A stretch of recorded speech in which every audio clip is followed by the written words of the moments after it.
ગુજરાતનો એક તહેવાર જે દેશ દુનિયામાં ગુજરાતની ઓળખ બની ગયો છે, રંગ રાસ અને ગરબાનો પર્વ નવરાત્રી. અહીં નવરાત્રી માત્ર એક પર્વ નથી પણ ઉત્સાહનું જુનૂન છે. આ માત્ર 9 દિવસની ઉજવણી નથી પણ મહિનાઓની તૈયારી અને યુવા ઉત્સાહની પરાકાષ્ઠા છે. પણ આ ઉત્સવ પહેલા ગરબા ક્લાસીસમાં થતી તૈયારીઓ પર, ગરબા પ્રેક્ટિસ પર સવાલ ઉઠ્યા છે. મોરબીમાં આયોજિત પાટીદાર જનક્રાંતિ સભામાં હજારોની સંખ્યામાં પાટીદાર સમાજના લોકો આવ્યા, જેમણે ગરબા ક્લાસીસ બંધ કરાવવાના નિર્ણયને એક સૂરમાં વધાવ્યો. મોરબીમાં કેટલાક નેતાઓ અને પાટીદાર સમાજના આગેવાનોએ કહ્યું કે ગરબા પ્રેક્ટિસના નામ પર છોકરીઓને પ્રેમ જાળમાં ફસાવવામાં આવે છે અને પછી બ્લેકમેલ કરાય છે. શું આ ચિંતા એક હકીકત છે જેને અવગણી શકાય એમ નથી, કે પછી આ એક માનસિકતા છે જે યુવાની આઝાદી પર, પરંપરાના નામ પર નવા પ્રતિબંધ લાદી રહી છે? ચર્ચા આપણે કરીશું, પરંતુ સૌથી પહેલા એ પ્રતિક્રિયાઓ સાંભળીએ જે આ કાર્યક્રમ વખતે કરાઈ હતી. કે આજે દૂષણ છે ને, ગરબાનું દૂષણ 3 મહિના પહેલાં, એ બહુ ખોટું છે. આપણે વર્ષોથી જોઈ કે તમામ સમાજને મારું એક આહવાન છે કે આપણે નવરાત્રિ પહેલાં 10-12 દી આપણી જે વાડી હોય, સમાજની વાડીમાં આપણે આપણી દીકરી દીકરાને ગરબા લેવડાવી, આપણી સોસાયટીમાં લેવડાવી અને 10-12 દી પછી ક્યાં મોકલવી, દીકરીને કઈ નવરાત્રિમાં મોકલવી, ક્યાં મોકલવું એ જોવું જોઈએ. ક્યાં માણા આયોજનવાળા છે એ જોવું પડે. આયોજનવાળા જ ભવાડા કરતા હોય, એને ફસાવી અને એને સીડી ઉતારી લઈએ. સીડી ઉતાર્યા પછી શરમવાળા, આબરૂવાળા પૈસા હોય, કોઈ ગરીબ માણસને શિકાર ન કરે, પૈસાવાળાને છોકરી દીકરાને શિકાર કરતા હોય. એટલે શિકારમાં વગણ વેપારે દુકાન માલ વિના વેપાર થાય.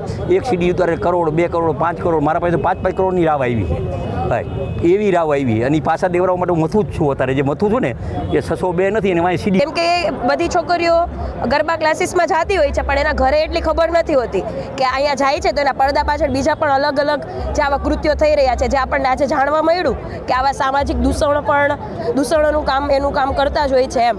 તો એ બધું જાણવા મળ્યું અને બધા પેરેન્ટ્સો પણ એટલા જાગૃત થશે કે આપણે આપણી બહેનો દીકરીઓને મોકલવી જોઈએ કે નહીં. અને એના એક વિકલ્પમાં એવું પણ છે કે આ નવા ગરબા ક્લાસીસ પાટીદાર સમાજના ચાલુ થાય છે તો ત્યાં મોકલી શકે અને ત્યાં ગરબા શીખી શકાય ચોક્કસપણે. અને આજે પાટીદાર સમાજનું અમારું જે આયોજન હતું ભાઈઓ તરફથી, એ અમારી દીકરીઓ માટે જ હતું અને એ મોટો સાચો હતો. કારણ કે અત્યારે દીકરીઓ પર જે દૂષણ થાય છે એમાં અમારે બહેનોને પણ જાગૃત થવાનું છે અને જાગૃત થયા પણ છે. પણ હજી બધા બહેનો વધારે જાગૃત થાય. જેઓ ભાઈઓએ અત્યારે જેવું આ સમાજ માટે કર્યું છે, આયોજન કર્યું, એવું ને એવું જ્યાં જરૂર પડે ત્યાં અમારા બહેનો પણ બધા હાજર રહેશે. અને ખાસ અમારી દીકરીઓ માટે જે દૂષણ થાય છે એ દૂષણને અટકાવવા માટેનું આ કાર્ય છે. જે બેન દીકરીઓ સાથે અલગ પ્રકારની વાણી વર્તન અને વ્યવહાર કરતા હોય છે, સાથે સાથે બેન દીકરીઓને ફસાવી અને એમની જિંદગી પણ બરબાદ કરવાના કિસ્સાઓ અમારી સામે આવ્યા છે. અને મોટી ઉંમરની સ્ત્રીઓ જે પરિણીત છે, જેમને બાળકો છે, જેમનો ઘર પરિવાર છે, એવી સ્ત્રીઓને પણ પ્રેમજાળમાં ફસાવી અને આવા લોકો બ્લેકમેલિંગ કરતા હોય એવા પણ અનેક કિસ્સાઓ અમારી સામે આવ્યા છે. એટલે આ એક વ્યવસ્થા જે ઊભી થઈ છે એ સંપૂર્ણપણે બંધ થવી જોઈએ. શા માટે આવી વ્યવસ્થાઓ આપણે ઊભી કરી અને 3 મહિના સુધી આવા ગરબા ક્લાસીસોની આડમાં અસામાજિક પ્રવૃત્તિઓ ચાલે? તો હવે આમાં સુરક્ષાની ચિંતા છે કે પછી સંકુચિત સંદેહ એ માનસિકતા? ચર્ચા કરીશું. આપણી સાથે સામાજિક અગ્રણી ડૉક્ટર જાગૃતિ પટેલ જોડાયા છે, મહિલા ગરબા આયોજક બિંદુ પટેલ આપણી સાથે ઉપસ્થિત છે. આ ઉપરાંત પાટીદાર આગેવાન જ્યોત્સના ભીમાણી પણ આપણી સાથે છે અને ગરબા ક્લાસ સંચાલક શિવાંગી ખમાર પણ આપણી સાથે જોડાઈ ગયા છે. આપ તમામનું સ્વાગત છે. શિવાંગી ખમાર આપણી સાથે ટૂંક સમયમાં જોડાશે. સૌથી પહેલાં શરૂઆત ડૉક્ટર જાગૃતિ આપનાથી કરીએ. આ તમે સાંભળ્યું કે એક કાર્યક્રમ હતો, એમાં હજારોની સંખ્યામાં ઉમટ્યા હતા લોકો. આમાં પાટીદાર અગ્રણીઓ, નેતાઓ, ધારાસભ્યોને આપણે સાંભળ્યા, એ બધા જ એક સૂરે કહી રહ્યા છે. મહિલાઓ પણ છે, કેટલીક યુવતીઓ પણ છે જે કહી રહી છે કે 3 મહિના પહેલાં જે ગરબા ક્લાસીસ ચલાવાય છે, તૈયારીઓ થાય છે, એમાં છોકરીઓને ભોળવવાની કોશિશ કરાય છે, પ્રેમજાળમાં ફસાવવાની કોશિશ કરાય છે, ત્યારબાદ બ્લેકમેલ કરાય છે અને એટલા માટે આ ગરબા બંધ થવા જોઈએ. આ 3 મહિના પહેલાંની પ્રેક્ટિસ બંધ થઈ જવી જોઈએ. તમને નથી લાગતું કે આ એક પ્રકારે યુવાનોની આઝાદી પર એને તરાપ મારવાનું કામ થઈ રહ્યું છે, આ સુરક્ષાના નામ પર, ચિંતાના નામ પર? જરાય નહીં બેન, કૃષ્ણાબેન, બહુ સરસ મુદ્દો છે. કારણ કે હું તો એવી ઘણી બધી વાતોની સાક્ષી છું. કારણ કે મા દીકરી સંમેલનો કરું એટલે ક્યાંક ને ક્યાંક દીકરીઓને લગતા પ્રશ્નોની ચર્ચા મારી સાથે થતી હોય છે. હવે આ જે ગરબાના નામે પ્રેક્ટિસનો એક તમને સત્ય દાખલો કહું, કારણ કે તમે કદાચ જાણતા હશો, પટેલોમાં અટક ઘટક સંગઠનો હોય. અમારા ઉત્તર ગુજરાતના એક ગોળમાં જે મારા બહુ નજીકની દીકરી હતી કે એના લગ્ન લેવાના તો પછી લગભગ એવું હતું કે મહેંદી મુકાવવા માટે પાર્લર ઉપર એ દીકરી ગઈ અને પાર્લર ઉપર મહેંદી મુકાવવા ગયા પછી દીકરી વાપસ ઘરે આવી જ નહીં. તો આખી સ્ટડી કર્યો કેસ તો ખબર પડી કે જે દીકરા સાથે ભાગી ગઈ એ દીકરો એને ગરબા ક્લાસીસ એ બંને સાથે કરતા હતા. હવે આ તો મેં તમને એક સત્ય દાખલો કીધો, આપણે કોઈને જાહેર મીડિયામાં નામ નથી દેતા, કોઈને વગોવાની વાત નથી, પરંતુ આ કોઈ સંકુચિતતા નથી માતા પિતાની. અને ગુજરાતનો ગરબો એટલે એવું કહી શકાય કે ફક્ત ગુજરાત માટે એ આપણી અસ્મિતા છે, આપણું ગૌરવ છે, પણ જ્યાં જ્યાં વસે ગુજરાતી ત્યાં વસે ગુજરાત, અને જ્યાં વસે ગુજરાત ત્યાં ગરબો તો અચૂક જ હોય. એટલે ગરબા માટે ચોક્કસ માન છે, સન્માન છે, બધું જ છે કૃષ્ણાબેન. પરંતુ ગરબાના નામે જે પ્રેક્ટિસમાં અત્યારે દીકરીઓને ભોળવવાની જે આખું ષડયંત્ર ચાલી રહ્યું છે ને, એના સામે સખત વિરોધ છે. અને હું તો અહીંયા આપણા માધ્યમથી દરેક માતા પિતાને કહેવા માંગુ છું કે આપની દીકરીને તમે ક્લાસીસમાં મૂકો તો તમે જુઓ કે એના ક્લાસીસમાં શીખવાડવાવાળા ટીચર કોણ છે, એ રિલાયેબલ છે કે નહીં. અને આ માધ્યમથી લવ જેહાદના કિસ્સા પણ ધ્યાનમાં અમને આવ્યા છે. અને આજે માતાજીના ગરબા માટે સ્વાભાવિક છે કે નવા સ્ટેપ શીખવા, ક્યાંક ને ક્યાંક કોઈક તો વળી એક્સરસાઇઝના બહાને પણ ગરબા ક્લાસીસ જોઈન્ટ કરતા હોય છે, કે મનોરંજન સાથે થોડી બોડી રિડ્યુસ વજન કરવા માટે પણ આ બધા કારણો છે. પણ ઓવરઓલ જે ગરબા ક્લાસીસ ચાલી રહ્યા છે એ એક ઇકોનોમિકલ અર્નિંગનું માધ્યમ છે એવું નહીં કહું. ચોક્કસ રોજગારી તો દરેક રીતે મળે, કાંઈ ચણિયાચોળી ખરીદવાથી મળે, ઓર્નામેન્ટ્સ ખરીદવાથી રોજગારી મળે, અને આ રીતે જે સારા કોરિયોગ્રાફર છે કૃષ્ણાબેન, એ બધાને રોજગારી પ્રાપ્ત થાય એની સામે વાંધો નથી. પણ મા બાપે ચોક્કસ વિરોધ કરવો જોઈએ કે એ કયા ક્લાસીસમાં જાય છે, ત્યાં આવી કોઈ ઘટના ભૂતકાળમાં બની છે કે નહીં. અને બહુ જ સાચું છે કે આ ઉંમર એવી છે કે એ, અને પેલા ભાઈએ જે કાંતિભાઈ અમૃતિયા સાહેબ મોરબીમાં બોલ્યા, સોરી કાંતિભાઈ અમૃતિયા નહીં પણ બીજા કોઈ કે હમણાં આપ્યું મનોજ પનારા, જ્યોત્સનાબેન ભીમાણી કે શું, કે ભાઈ પરિણીત સ્ત્રીઓ પણ આમાં ફસાય છે, બાળ બચ્ચાવાળી સ્ત્રીઓ પણ ફસાય છે. એટ્રેક્શન અને એક ઇન્ટેન્શનલી એમને મોજાળમાં ફસાવવામાં આવે. તો હું કોઈ ગરબા ક્લાસીસનો વિરોધ કરવા નથી બેઠી, પણ ગરબા ક્લાસીસ ચલાવો તો પોતાની જ્ઞાતિના હોય, પોતાના ઓળખીતા હોય, પોતાના મા બાપને ત્યાં વિશ્વાસ હોવો જોઈએ કે મારી દીકરી ત્યાં ક્લાસીસ કરવા જશે તો એની સાથે કોઈ પ્રકારનું અઘટિત ઘટના નહીં ઘટે. અચ્છા, એટલે તમારું એવું કહેવું છે કે ગરબા ક્લાસીસ બંધ ન થઈ જવા જોઈએ, પરંતુ એ માતા પિતાએ ધ્યાન રાખવું જોઈએ કે કોણ ચલાવે છે. ચોક્કસ 100%. ગરબા ક્લાસીસ સામે વિરોધ હોઈ જ ન શકે બેન. મેં કીધું કે ઇકોનોમિકલ અર્નિંગનું પણ સાધન છે, પણ જે પ્રકારે કાંતિભાઈ અમૃતિયા સાહેબ બોલ્યા ધારાસભ્યશ્રી કે ભાઈ જ્ઞાતિની કે વાડીની જે સમાજની વ્યવસ્થા છે તો તમે ત્યાં ક્લાસીસ કરાવો ને તમારી દીકરી કે દીકરાને. તમારું એવું માનવું છે કે જ્ઞાતિમાં જે ગરબા થતા હશે તો એમાં આવું કઈ પ્રેમ જાળમાં ફસાવાનું કે એવું નહીં થાય, બીજા હશે તો એક સેફટી પર્પઝથી ત્યાં છે ને એક સુરક્ષાનું એક કવચ હોય છે કે એક સમાજના સંસ્કારો નડતા હોય છે. અને કદાચ એક દીકરી સમાજના જ દીકરા જોડે પરણે ને કૃષ્ણાબેન, તો કદાચ માતા પિતાને કે સમાજને વાંધો ન હોય, પણ દીકરી જ્યારે આખો ધર્મ ભૂલીને બીજામાં જાય તો કોઈ પણ માં જીવતે જીવ લાશ બની જાય. અને જે દીકરી ભાગીને લગ્ન કરે ને એ મા બાપ તો એવું કહેતા હોય છે કે આના કરતાં મેં પથ્થરો જણ્યો હોત તો સારું. જીવતે જીવ લાશ થઈ ગયેલા મા બાપ બેન હજારો જોયા છે. અને એ જ દીકરી કોર્ટ કચેરીમાં આવીને એવો જવાબ આપે મા બાપને કે હું તો તમને ઓળખતી જ નથી. અરે જે મા બાપે ખાતા પીતા ઓળતા એને શીખવ્યું હોય, ચાલતા શીખવ્યું હોય, અને દીકરી એક આવા ભાગેડું કહેવાય ને કે આવા લોકો લબરમુછિયાના પ્રેમમાં ફસાઈ અને પછી એમ કે હું તો તને ઓળખતી જ નથી, તો ધિક્કાર છે એવી દીકરીઓને. ઠીક છે, તમે તમારો વ્યૂ મૂક્યો છે. હવે બિંદુબેન આપની પાસે આવીએ. આ જે આખી વાત થઈ એમાં કહેવાનું એવું છે, કારણ કે મોરબીમાં તો એવું જ છે કે 3 મહિના પહેલાં ગરબા ક્લાસીસ ચાલે છે એ બંધ જ કરાવી દેવા જોઈએ, સંપૂર્ણપણે બંધ કરાવી દેવા જોઈએ. અને કાં તો બીજાના વિકલ્પમાં એવું છે કે જ્ઞાતિઓ દ્વારા અથવા તો વાડીમાં ચાલતા ગરબા હોય, તૈયારી હોય, એમાં તમારા બાળકોને મોકલો, એમાં તમારી છોકરીઓને મોકલો, એમાં તમારી દીકરીઓને મોકલો. તમારો શું મત છે? કારણ કે એક તો પાર્ટી પ્લોટ કલ્ચર સામે આપણે જોઈએ છે કે છેલ્લા કેટલાય વર્ષોથી આ પાર્ટી પ્લોટ કલ્ચર સામે પણ સવાલો ઉઠી રહ્યા છે કે ત્યાં પણ સુરક્ષાને લઈને સવાલો ઉઠતા રહે છે. તમને શું લાગે છે કે આ ખરેખર ચિંતા વ્યાજબી છે કે પછી અત્યારે નવી પેઢીને જે ગમે છે એ ગમતા પર રોક લગાવવાની એક કોશિશ છે આ ચિંતાના નામ પર? જો એવું છે કે ગરબા એટલે આપણી ગુજરાતી સંસ્કૃતિ છે ગરબા. જ્યારે સ્ટુડન્ટ જે સ્કૂલમાં આપણે છોકરાઓને કે આપણા સન અને મોકલીએ છીએ, આપણા દીકરીને સ્કૂલમાં મોકલીએ છીએ, ત્યાં આપણે કંઈ મતભેદ હોતો નથી. ત્યાં આપણે પટેલના બી છોકરા આવતા હોય છે, અધર કાસ્ટના બી હોય છે, બધા હોય છે. કેમ કે એક એ સંસ્થા છે તો આપણા છોકરાઓ, આપણને ખબર છે સ્કૂલમાં તો સેફ છે. તો આ એક સ્કૂલ છે ગરબા ક્લાસ, એકલું એન્જોયમેન્ટ નથી. એમ વિચારીએ કે ત્યાં આપણે ગરબા ક્લાસમાં આપણા દીકરા દીકરીને મોકલીએ છીએ તો આપણે પહેલાં ચોક્કસ કે આપણે પહેલાં ત્યાં ચેક કરીએ કે ત્યાં એમની ટીમ વર્ક કેવી છે, ત્યાંના સંચાલક કોણ છે અને તેમની કેવી છાપ છે કે અત્યારે કેટલા વર્ષથી લોકો ગરબા ક્લાસ ચલાવે છે. આપણે એમના ઓપિનિયન લઈએ, ત્યાં જે લોકો ગરબા ક્લાસ જોઈન્ટ હોય, જે જૂના સ્ટુડન્ટ હોય એમના ઓપિનિયન લઈએ, બધું ચકાસીને આપણા દીકરા દીકરીને આપણે મોકલીએ એ સારી બાબત છે અને ધ્યાનમાં રાખવું પણ જોઈએ. પણ એ છોકરાઓ કે અત્યારના યંગસ્ટર બધા ગરબા ક્લાસમાં જાય છે અને આપણે કહીએ કે નવરાત્રિની 9 દિવસ માતાજીની આરાધના અને 9 દિવસ ગરબા રમવાની મજા. જો તમારે પ્રેક્ટિસ ન કરી હોય તો સ્ટેમિના નથી આવતો, ગરબા રમી શકાતા નથી.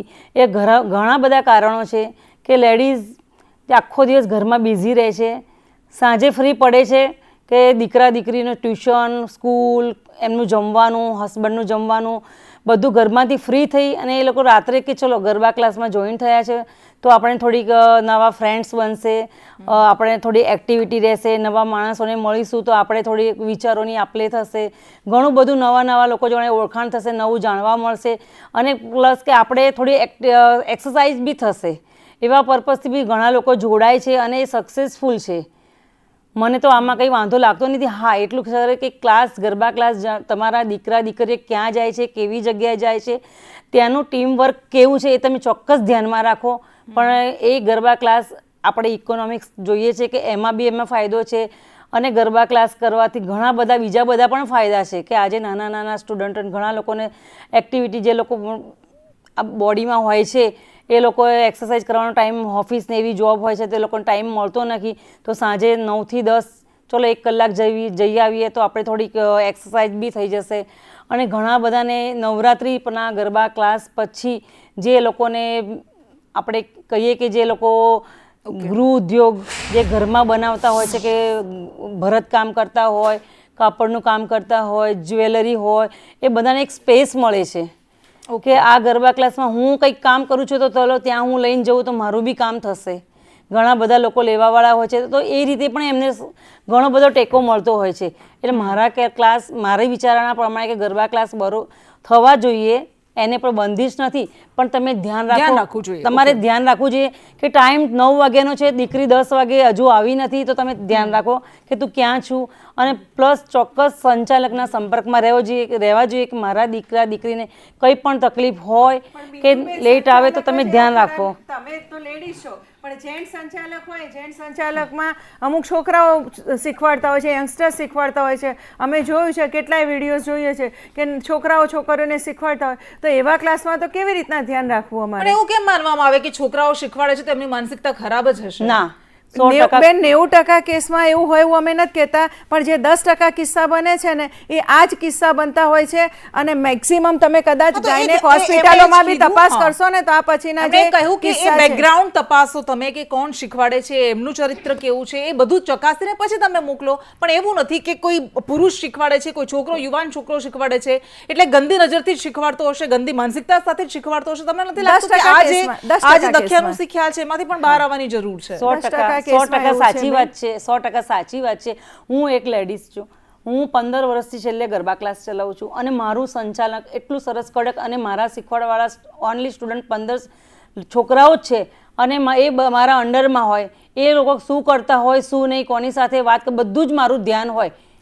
ઓકે. અને મારા ક્લાસ આટલા 15 વર્ષથી હજુ સુધી આજ સુધી કોઈ પણ કમ્પ્લેન આવી નથી અને હું બધા જ ધર્મના લોકોને શીખવાડું છું. માતા પિતાની ચિંતા એ પણ છે કે કેટલાક એવા તત્વો કે જે શીખવાના નામે અંદર ઘૂસી જતા હોય છે અને પછી ન કરવાના કામ કરતા હોય છે, તો એ ચિંતા એમની છે. એની સામે બાળકીઓના, દીકરીઓના રક્ષણની વાત છે. જ્યોત્સનાબેન ભીમાણી, આપની પાસે આવીએ. આપણે અહીંયા 18 વર્ષની દીકરી કે દીકરો થાય એટલે મતાધિકારનો અધિકાર આપી દેવામાં આવે છે અને એટલી પરિપક્વ માનવામાં આવે છે કે એ દેશની સત્તા ચૂંટી શકે છે, એ પસંદ કરી શકે છે. પરંતુ તમે એવું માનો છો કે જે છોકરી ગરબા ક્લાસમાં જાય છે એનામાં એટલી બુદ્ધિ નથી, એનામાં એટલી પરિપક્વતા નથી, કોઈ છોકરો ફસાવે છે પ્રેમજાળમાં, એ ફસાય પણ જાય છે, એટલી માસૂમ છે?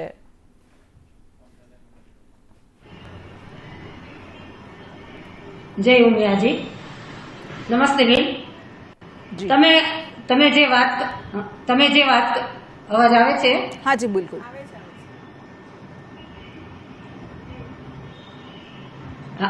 તમે જે વાત કરી કે છોકરીઓ અને છોકરાને 18 વર્ષે મતદાનનો હક છે, સ્વતંત્રતાનો હક છે, બધાને છે સ્વતંત્ર. પણ આ ગરબા અને આ ગરબાની પાછળ જે બંધ કરાવવાનું કારણ અમારા પાટીદાર સમાજની દીકરીઓ માટે તો છે, પણ બધા સમાજની દીકરીઓ માટેનું આ છે. કારણ કે દૂષણ ફેલી રહ્યું છે. ગરબા જે આપણા માટે છે એ સાંસ્કૃતિક પ્રોગ્રામ છે આપણા માટે. માતાજીના આપણે ગુણગાન ગાઈએ જ છીએ. કારણ કે નવરાત્રીના 9 દિવસ તો એવું થોડું છે કે ગરબા શીખી તો જ થાય, ઘરે પણ શીખી શકાય, પણ ભલે શીખવા જવાની છૂટ નથી. પણ આ દૂષણ જે ગરબાનું જે દાંડિયા ક્લાસ ચાલે છે, ડિસ્કો દાંડિયા, અમે ગરબા શીખવા પાછળ અમારો સમાજ કઈ એવું નથી કહેતો કે કોઈને ગરબા ના શીખવા જોઈએ. ગરબા શીખવા જ જોઈએ, ગરબા લેવા જ જોઈએ, માતાજીના ગુણગાન 9 દિવસ ગાવા જ જોઈએ. પણ અમારો સમાજ જાગૃત કરવા માંગે છે. કારણ કે બે ત્રણ દીકરીઓ અમારી 2-3 દીકરીઓ ઉપર એવું બની ગયું છે બનાવ કે એના ઘરે આપણે જઈએ તો એની વેદના સાંભળી તો આપણું હૃદય કંપી ઉઠે છે. તો અમારા જે મોટા ભાઈઓ, બધા શ્રમિક ઉદ્યોગો વાળા, બધા અમારા નેતાઓ, બધા અમારા પાટીદાર સમાજના યુવકો, બધાએ સાથે મળી અને અમારા આ દાંડિયા રાસ જે ચાલતો હતો એને અમે અરજ કરવા ગયા હતા કે તમારે આ પડદા પાછળ જે ચાલે છે એ તમારે અટકાવવું જોઈએ અને કાં તમે બંધ કરી દો.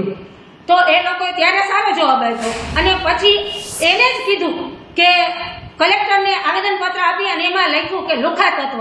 તો શું અમારા પાટીદાર ભાઈઓ બહેનોનું દીકરીઓનું હિત ચાહે છે તો એ લુખ્ખા તત્વ થઈ ગયા? આવું તો અમે સહન ના જ કરી શકીએ. અને અમારો પાટીદાર સમાજ બધાય સમાજને સાથે લઈને ચાલવા વાળો સમાજ છે.